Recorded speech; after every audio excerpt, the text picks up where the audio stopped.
Baik teman-teman, ini adalah video lanjutan dari video sebelumnya ya. Kalau video sebelumnya itu proses pengangkatan dan pembersihan sisa kaki IC pada mainboard di Redmi Note 9 Pro. Ini masih di device yang sama, ini bagian CPU-nya ya. Untuk bagian CPU-nya ini saya bersihkan terlebih dahulu, saya berikan flux, kemudian saya solder-solder seperti ini untuk membersihkan lem-lem yang menempel pada IC ini. Jadi untuk sebelum proses peribolan atau cetak ulang kaki IC di CPU ini, kita harus membersihkan terlebih dahulu sisa-sisa lem yang masih menempel pada IC CPU ini. Kita gunakan solder flux, kemudian IC-nya kita tahan dengan pincet seperti itu. Untuk proses pembersihannya kita nggak boleh terburu-buru dan tidak boleh terlalu menekan, karena kalau terlalu menekan nanti IC-nya bisa rusak. Bisa lecet bagian kaki-kakinya, kemudian antar kaki nanti bisa nempel. Kita bersihkan sampai semua lemnya itu bersih semuanya.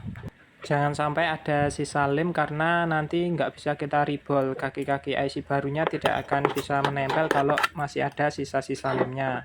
Jika dirasa sudah cukup bersih, maka kita lap menggunakan tisu yang bersih sampai sisa-sisanya itu nggak ada yang menempel lagi di sana, untuk memastikan bahwa semua bagian dari kaki itu tidak tertutupi oleh lem.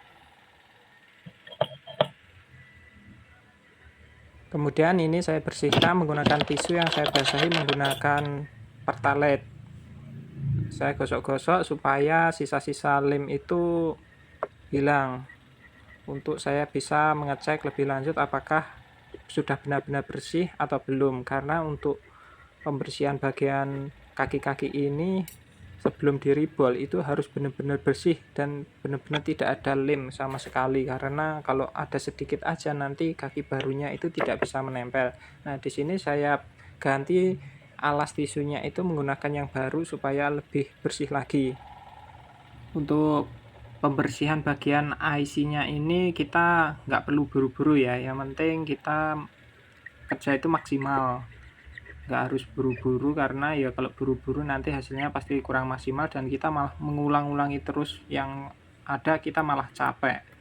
Jadi pastikan semuanya sudah bersih dan memaksimalkan setiap prosesnya. Nah, bagian pinggir-pinggir ini kalau ada sisa-sisa lem juga kita bersihkan sekalian ya, supaya nanti saat pemasangan tidak bentur kanan kiri yang mengakibatkan IC tidak presisi pada saat kita memasangnya.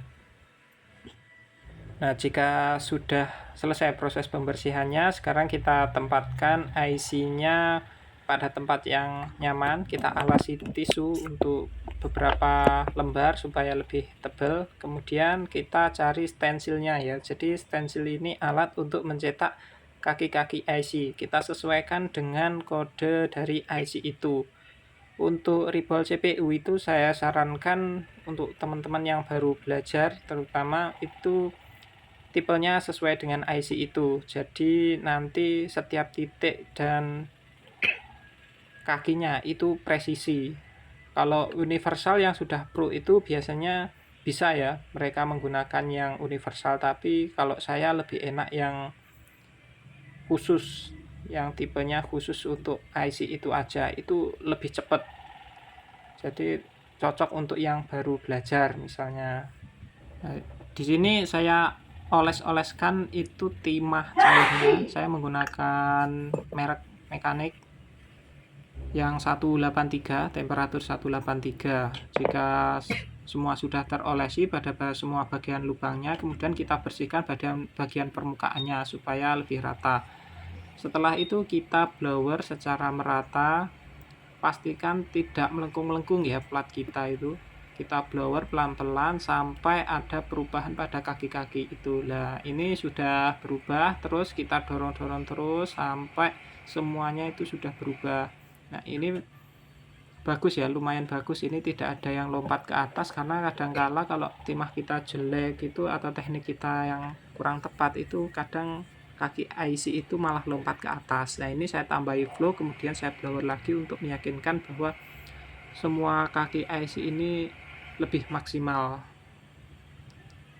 Selesai pemanasannya, kita jangan langsung angkat karena ini timahnya kan masih cair, jadi kita tunggu agak dingin terlebih dahulu supaya timah pada kaki IC itu agak mengeras. Kalau perlu kita semprot-semprot dengan pompa mini seperti ini. Nah, ini saya semprot-semprot seperti ini supaya timahnya itu mengeras terlebih dahulu sebelum saya angkat plat cetaknya. Kalau dirasa sudah cukup keras, kita angkat, kemudian kita cek nanti kaki-kakinya apakah semuanya sudah terpasang semua atau ada yang kurang. Dan di sini harus teliti ya, jangan langsung pasang, kita harus cek terlebih dahulu, pastikan semua kakinya itu terpasang. Nah, di sini ada satu kaki IC itu yang masih kurang ya, belum nempel. Jadi ini akan saya ribol lagi, tapi nggak seluruhnya, hanya pada bagian kaki IC yang belum tertempel saja. Dan ini saya pasangkan lagi ya plat cetaknya.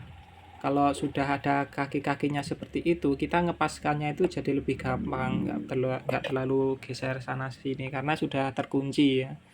Kemudian saya lihat bagian kaki yang belum ada timahnya, kemudian saya oles-oles seperti itu menggunakan timah cair, kemudian kita tahan menggunakan pinset dan kita panasi sampai kaki IC-nya itu terbentuk.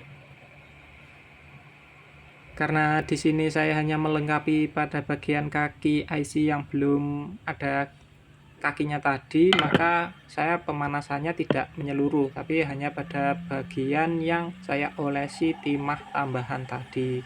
Kemudian saya lepas lagi untuk saya cek kembali apakah sudah tertempel apa belum kaki barunya. Karena di sini ada beberapa timah yang menempel dari satu kaki ke kaki lain, ini saya congkel menggunakan silet. Kemudian ini saya panasi lagi tanpa plat ya, supaya kaki-kaki IC itu bisa lebih presisi lagi, karena biasanya seperti ini ada yang agak miring ke kanan, agak miring ke kiri. Jadi kalau kita panasi seperti ini nanti semuanya menjadi lurus dan menjadi rata. Kemudian saya dinginkan lagi dengan bantuan pompa mini tadi supaya kaki-kakinya cepat jadi dan IC-nya juga lebih cepat dinginnya. Dan sekarang untuk proses ribol ini sudah selesai, nanti tinggal pemasangan, tapi sebelum itu lebih yakin lagi kita bersihkan lagi menggunakan sikat. Gunakan sikat, beri sedikit pertalit supaya sisa-sisa fluk itu hilang dan memastikan pada saat kita sikat itu ada kaki IC yang terikut apa enggak. Kalau masih ada kaki IC yang terikut, berarti itu masih belum kuat. Kita ulangi lagi proses ribolnya. Nah, di sini semua kaki IC itu tidak ada yang terlepas pada saat saya sikat, berarti ini saya sudah yakin bahwa kaki IC ini sudah tertempel semua dengan kuat. Untuk pemasangan di part berikutnya.